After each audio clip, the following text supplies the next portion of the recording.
मुक्ति को पाने से पहले उसके स्वरूप को समझना आवश्यक है।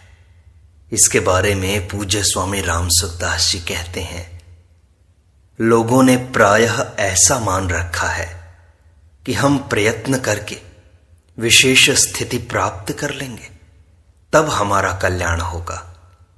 यह बात अच्छी है, पर पूरी तरह से अच्छी नहीं है। वास्तव में कल्याण मुक्ति स्वतः सिद्ध है, वह करने से नहीं होती। परंतु आज यह बात कहने वाला आदमी अपराधी होता है। लोग उसका विरोध करते हैं कि यह ठीक नहीं कहता है, गलत कहता है। परंतु वास्तव में बात ऐसी ही है। हम कुछ भी करेंगे तो वह प्रकृति जन्य पदार्थों के साथ संबंध जोड़े बिना हो ही नहीं सकेगा। पदार्थों से संबंध जोड़ना ही बंधन है। हम कुछ भी करेंगे तो शरीर की सहायता लेंगे, इंद्रियों की सहायता लेंगे, बुद्धि की सहायता लेंगे। कम से कम एक देश में अहम को पकड़कर ही कुछ करेंगे। अगर अपने को एक देश में नहीं पकड़ेंगे, किसी में ममता नहीं करेंगे, तो हमारे से करना कैसे बनेगा? अतः करने से मुक्ति नहीं होती। करने से जो चीज होती है वह नाशवान होती है। कारण कि प्रत्येक क्रिया का आरंभ और अंत होता है। क्रिया से जो फल मिलता है उसका भी संयोग और वियोग होता है। जो की जाती है वह चीज नित्य नहीं होती। मुक्ति त्याग से होती है। पदार्थ और क्रिया रूप से जो प्रकृति है उसके साथ हमारी ममता और अहमता न हो तो हमारी स्वतः मुक्ति है। हमने ही ममता और अहमता करके बंधन कर रखा है। वह हम छोड़ेंगे तो छूटेगा, नहीं तो न गुरु छुड़ा सकते हैं, न संत छुड़ा सकते हैं, और न ही भगवान छुड़ा सकते हैं। भगवान तभी छुड़ा सकते हैं जब आप अपने आप को भगवान के सुपुर्द कर दोगे। अन्यथा भगवान स्वतः किसी को भी नहीं छुड़ाते। जितने भी अच्छे पुरुष होते हैं वे किसी पर भी अपना मत नहीं लादते कि तुम ऐसा ही करो। पूछो तो समाधान कर देंगे, हित की बात कह देंगे, पर जबरदस्ती नहीं करेंगे। भगवान भी जबरदस्ती नहीं करते। हम यह तो कह देते हैं कि भगवान को हमारा उद्धार कर देना चाहिए, पर अगर हम भगवान के शरण हुए ही नहीं तो वे हमारा उद्धार कैसे कर देंगे? किसी की स्वतंत्रता को भगवान छीनते नहीं हैं। आप सब तरह से भगवान को स्वतंत्रता दे दो तो भगवान सब काम कर देंगे। आपकी अहमता और ममता ही पतन करने वाली चीज है। इनको आप किसी तरह से छोड़ दो तो उद्धार हो जाएगा। बात इतनी विलक्षण है कि जिसकी मैं महिमा नहीं कह सकता। अगर हम शरीर की ममता सर्वथा छोड़ दें तो शरीर प्रायः बीमार नहीं होगा। इंद्रियों की ममता छोड़ दें तो इंद्रियों में बुराई नहीं रहेगी। मन की ममता छोड़ दें तो मन में बुराई नहीं रहेगी। बुद्धि की ममता छोड़ दें तो बुद्धि में बुराई नहीं रहेगी। ऐसे ही मैंपन के साथ जो अपनापन है उसका त्याग कर दें तो कोई बुराई नहीं रहेगी। मूल बात यह है कि बुराई केवल हमारे संबंध जोड़ने से आई है। हम जितना संबंध जोड़ करके आग्रह करते हैं, ममता करते हैं, उतनी उसमें बुराई आती है, अशुद्धि आती है। अगर सर्वथा ममता और अहमता छोड़ दें तो मुक्ति अपने आप सिद्ध है। यह बात समझ में आनी कठिन है। ध्यान दें तो समझ में आ जाएगी, परंतु इस तरफ भाई लोग ध्यान देते ही नहीं। अब एक प्रश्न है कि मुक्ति होने से जीवों का जन्म मरण मिट जाएगा तो संसार ही मिट जाएगा? क्योंकि जितने जीवों की मुक्ति होगी उतने जीव संसार में कम हो जाएंगे और इस प्रकार कम होते होते सर्वथा मिट जाएंगे। इसलिए मुक्ति होने के बाद फिर जन्म नहीं होता, यह बात नहीं है। जीव महाप्रलय तक जन्म नहीं लेते पर महासर्ग में पुनः जन्म लेते हैं, ऐसा लोगों ने सिद्धांत बना लिया है। इसका कारण क्या है कि उन्होंने ऐसा मान रखा है कि मुक्ति कृत्रिम है, हमारे करने से होती है, इसलिए सदा कैसे रह सकती है। परंतु वास्तव में मुक्ति स्वतः सिद्ध है, स्वाभाविक है, कृत्रिम नहीं है। करना अस्वाभाविक है। अस्वाभाविकता को मिटा दोगे तो स्वाभाविकता ज्यों की त्यों रह जाएगी। इस विषय को गहरे उतरकर समझो। आप थोड़ा विचार करो कि जिन रुपयों को आपने अपना मान रखा है उन्हीं रुपयों की चिंता आपको होती है। रुपए तो दुनिया में अनगिनती के पड़े हैं पर उनकी चिंता आपको नहीं होती। अतः चिंता होने में रुपया कारण नहीं है, अपनापन कारण है। जिन व्यक्तियों को आपने अपना मान लिया है उनको लाभ होता है तो आपको सुख होता है, और उनको हानि होती है तो आपको दुख होता है। परंतु जिनसे हमारा कोई संबंध नहीं है, उनको लाभ हो या हानि, वे मर जाएं या रह जाएं, हमें कोई सुख दुख नहीं होता। जिनसे ममता कर रखी है उनका ही बंधन है। जिनमें ममता नहीं है उनका बंधन हमारे को नहीं है। विचार करके देखें तो ममता का त्याग बहुत सुगम है। जिसको हमने मेरा है मान रखा है उसको मेरा नहीं है ऐसा मानने में हम स्वतंत्र हैं, पराधीन नहीं हैं। परंतु उससे सुख लेना चाहते हैं, इसलिए पराधीन बन जाते हैं। संयोग जन्य सुख में फंसोगे तो पराधीनता से बच नहीं सकोगे।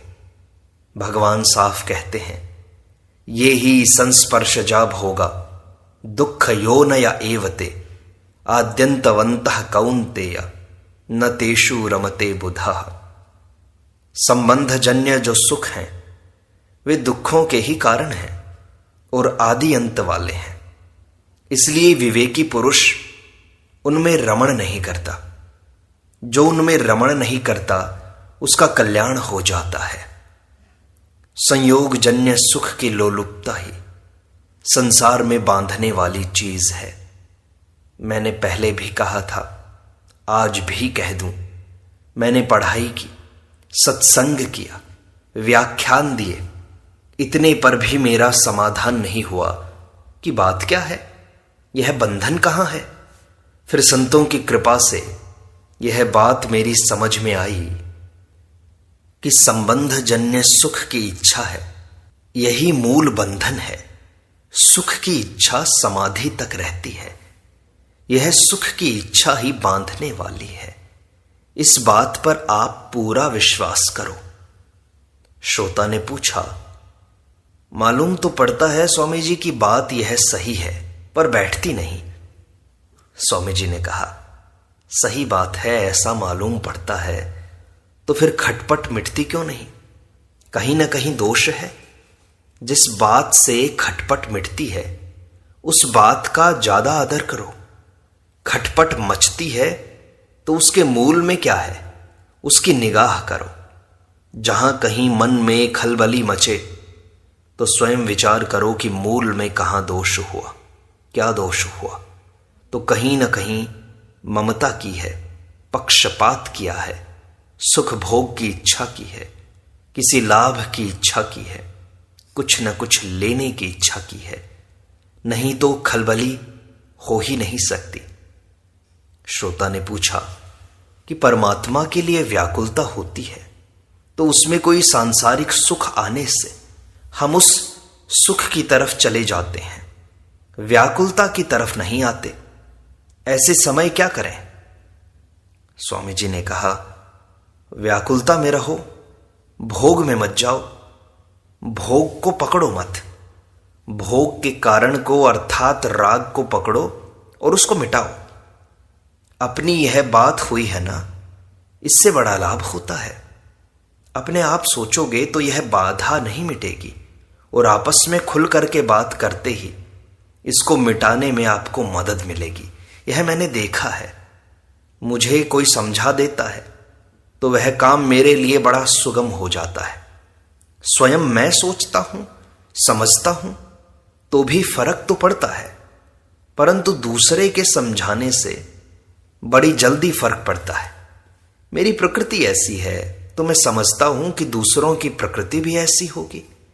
मेरी जो यह समझाने की प्रवृत्ति होती है, इसको मैं बढ़िया नहीं मानता हूं। दूसरों को उपदेश देना, दूसरों को समझाना अपनी मूर्खता को स्वीकार करना है, अपने अभिमान को स्वीकार करना है, दूसरों को बेसमझ समझना है, दूसरों को बेसमझ मानना और अपने को समझदार मानना गुण नहीं है, दोष है, पतन की चीज है। ऐसा मानते हुए भी मेरी समझाने की प्रवृत्ति होती है। क्यों होती है? इसमें कई कारण हो सकते हैं। विचार पूर्वक देखता हूं तो मेरे को कोई समझाए तो मुझे लाभ होता है, अतः दूसरों को कोई समझाए तो उनको भी लाभ होता होगा, इसलिए मेरी समझाने की प्रवृत्ति होती है। आपस में बात होने से विषय बहुत साफ हो जाता है और वैसा अनुष्ठान करने में बड़ी मदद मिलती है। अतः आपस में विचार विनिमय हो, विचारों का आदान प्रदान हो। केवल उपदेश देकर गुरु बन जाने से लाभ नहीं होता। आपस में दोनों समान समझकर विचार करें। किसी विषय में मैं जानता हूं और किसी विषय में आप जानते हैं, तो कुल में बराबर ही हुए ना। ऐसे बराबर होकर विचार करें। आपका कहना मैं मानूं और मेरा कहना आप मानो। इससे अपने दोनों का ही लाभ होगा। परंतु यह कब होगा? जब कहने वाला अपने में अभिमान न करे कि मैं तो जानकार हूं और ये तो अनजान है। हमें भी जानकारी करनी है और आपको भी जानकारी करनी है। ऐसा समझकर विचार करें तो हमारी जानकारी बढ़ेगी और ज्ञान होगा। एक श्रोता ने पूछा कि स्वामी जी, पुराना जो सुख लिया हुआ है ना, वो याद आता रहता है, क्या करें? स्वामी जी ने कहा, तो फिर सुख भोग का नतीजा अच्छा नहीं निकला है ना। अभी तक उस पुराने सुख भोग के संस्कार पड़े हुए हैं। अभी तक उन संस्कारों से हमारा छुटकारा नहीं हुआ है। अतः अब इस सुख भोग की आसक्ति को छोड़ना चाहिए। यह सिद्ध होता है। सुख की लोलुपता कैसे छूटे, हमारा यह प्रश्न है। सुख की लोलुपता में आकर हम फंस जाते हैं। जानते हुए, कहते हुए, समझते हुए, पढ़ते हुए भी उसमें फंस जाते हैं। अतः उससे छूटने के लिए बड़ा सीधा सरल उपाय है कि दूसरे को सुख कैसे पहुंचे, यह भाव बना लें। घर में मां बाप को सुख कैसे हो, स्त्री को सुख कैसे हो, बच्चों को सुख कैसे हो, भाई भौजाई को सुख कैसे हो, पड़ोसियों को सुख कैसे हो, दुनिया को सुख कैसे हो, मित्रों को सुख कैसे हो। मेरे द्वारा क्या सेवा की जाए जिससे इनको सुख हो जाए, इनका हित हो जाए, इनका कल्याण हो जाए। इनकी बात कैसे रहे, इनका आदर कैसे रहे, इनकी प्रशंसा कैसे हो। यह वृत्ति अगर आपकी जोरदार हो जाएगी तो सुख भोग की रुचि मिट जाएगी। पुजाने की तो ज्यादा प्रीति है और पूजने की थोड़ी है। सुख लेने की तो ज्यादा इच्छा है और सुख देने की थोड़ी है। अगर देने की ही इच्छा हो जाए तो काम ठीक हो जाएगा। श्रोता ने कहा, सुख लेने में तो तत्काल सुख मिलता है, पर सुख देने में तत्काल सुख मिलता नहीं है। स्वामी जी क्या करें? स्वामी जी ने कहा, पढ़ाई करते समय बालक को पढ़ाई में सुख दिखाई नहीं देता, खेल में सुख दिखाई देता है। परंतु गुरुजनों के पढ़ाने से पढ़ना शुरू कर देता है और कुछ परीक्षाएं पास कर लेता है तो पढ़ाई में लगन लग जाती है। अतः पहले यह सूखी शिला की तरह है, सूखी शिला में न नमक है न चीनी है, कोई स्वाद नहीं, तो सूखी शिला कैसे चाटी जाए? परंतु कोई कह दे कि चाटो ठीक हो जाएगा, तो उसके कहने से चाटने लग जाओ। ऐसे ही ये कहते हैं, इसलिए सुख को छोड़ दो और दूसरों को सुख दो। इतना विश्वास तो है कि ये हमारे हित के लिए ही कहते हैं। भगवान के वचन हमारे कल्याण के लिए हैं, इसलिए उनके कहने से शुरू कर दो। भगवान ने कहा कि सात्विक सुख आरंभ में जहर की तरह है और परिणाम में अमृत की तरह है। यत्तदग्रे विषमिव परिणामे अमृतोपमम्। आरंभ में जहर की तरह है, यह बात पहले मेरी समझ में नहीं आई। सात्विकता में तो आरंभ में ही आनंद है, सुख है, और भगवान आरंभ में जहर की तरह कहते हैं। यह कैसे? विचार करने पर समझ आया कि राजस तामस सुख का त्याग करने में कठिनता आती है, इसलिए सात्विक सुख पहले जहर की तरह दिखाई देता है। आप इस बात पर विचार करो कि दूसरों को सुख कैसे हो, दूसरों की बात कैसे रहे, दूसरे का कल्याण कैसे हो। भगवान कहते हैं कि जिनकी प्राणी मात्र के हित में प्रीति होती है वे मेरे को प्राप्त होते हैं। ते प्राप्नुवन्ति मामेव सर्वभूत हिते रताः। जो हमें दुख देते हैं उनको भी सुख कैसे हो? ऐसा होगा तो संतपना आ जाएगा। दूसरों का हित करने में ही हमारा हित है। जैसे हम दर्पण में अपना मुख देखते हैं, तो अगर हमारा मुख पूर्व की तरफ होगा तो दर्पण में हमारा मुख पश्चिम की तरफ होगा। हमारा दायां उसमें बायां और हमारा बायां उसमें दायां दिखाई देगा। अब दर्पण में जैसा दिखाई देता है उसके अनुसार हम चलेंगे तो उल्टे चले जाएंगे। संसार रूपी दर्पण में सुख लेना अच्छा दिखाई देता है और सुख देना बुरा दिखता है। अब उसी के अनुसार चलेंगे तो दशा बुरी होगी, क्योंकि ज्ञान आरंभ में ही उल्टा हो गया, आरंभ में ही काम बिगड़ गया। दिखाई ऐसा देता है कि हमारा स्वार्थ सिद्ध हो जाएगा, हमें सुख मिल जाएगा, पर परिणाम में दुख ही मिलेगा। इसलिए अगर आप अपना कल्याण चाहते हो तो इस चाल को बदलना होगा, नहीं तो आफत ही आफत आएगी। दूसरे को सुख देने से अपने सुख भोग की इच्छा मिटती है। यह बात एकदम सबके अनुभव की है। श्रोता ने कहा, स्वामी जी, सेवा करने से तत्काल सुख तो नहीं मिलता, पर तत्काल अभिमान जरूर आता है। स्वामी जी ने कहा, अभिमान में भी तो एक सुख मिलता है ना, कि मैं ऐसा हूं, मैंने ऐसा कर दिया।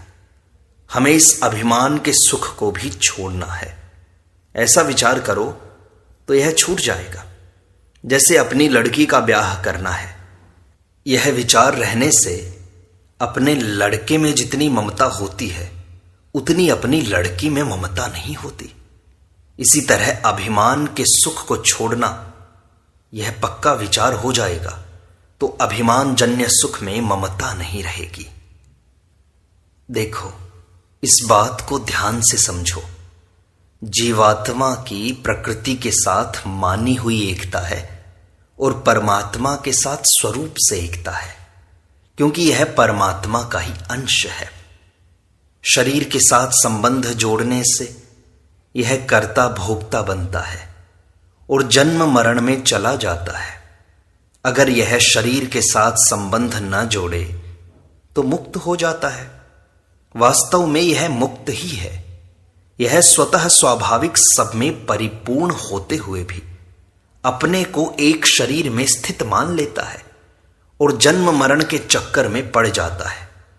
अगर यह अपने निर्विकल्प स्वरूप में स्थित रहे तो शरीर में रहता हुआ भी कर्ता भोक्ता नहीं बनता। जीवात्मा में निर्लिप्तता स्वाभाविक है और लिप्तता कृत्रिम है, परंतु निर्लिप्तता की तरफ उसकी दृष्टि नहीं है। यह मुक्त होता नहीं है, अपितु मुक्त है, पर उस तरफ इसकी दृष्टि नहीं है। जैसे परमात्मा सब में परिपूर्ण रहते हुए भी कर्ता भोक्ता नहीं बनते, ऐसे ही सब में परिपूर्ण रहते हुए भी जीवात्मा कर्ता भोक्ता नहीं बनता। जीवात्मा का परमात्मा से साधर्म्य है। मम साधर्म्यम आगताः। यह साधर्म्य स्वतः स्वाभाविक है। उपर्युक्त बातों से यह सिद्ध हुआ कि हम अपने को जो संसारी आदमी मानते हैं कि हम संसार में तो हैं और परमात्मा को प्राप्त करेंगे, ऐसी बात नहीं है। हम परमात्मा को प्राप्त हैं, पर उधर ध्यान न होने से हम परमात्मा को अप्राप्त मानते हैं। मानी हुई बात मिट जाती है तो मुक्तपना स्वतः रह जाता है। तात्पर्य है कि गलत बात न माने तो मुक्त होना स्वाभाविक है, बद्ध होना अस्वाभाविक है। परंतु मनुष्यों ने भूल से मान लिया है कि बद्ध होना स्वाभाविक है तो मुक्त होना अस्वाभाविक है।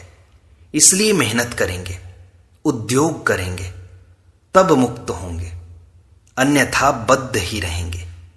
मुक्ति स्वाभाविक है, तभी एक बार मुक्त होने पर फिर पुनः मोह नहीं होता। अगर मनुष्य वास्तव में मोहित होता तो फिर सदा मोहित ही रहता, इसलिए वास्तव में मुक्त ही होता है। अगर वह वास्तव में बद्ध होता तो फिर कभी मुक्त होता ही नहीं।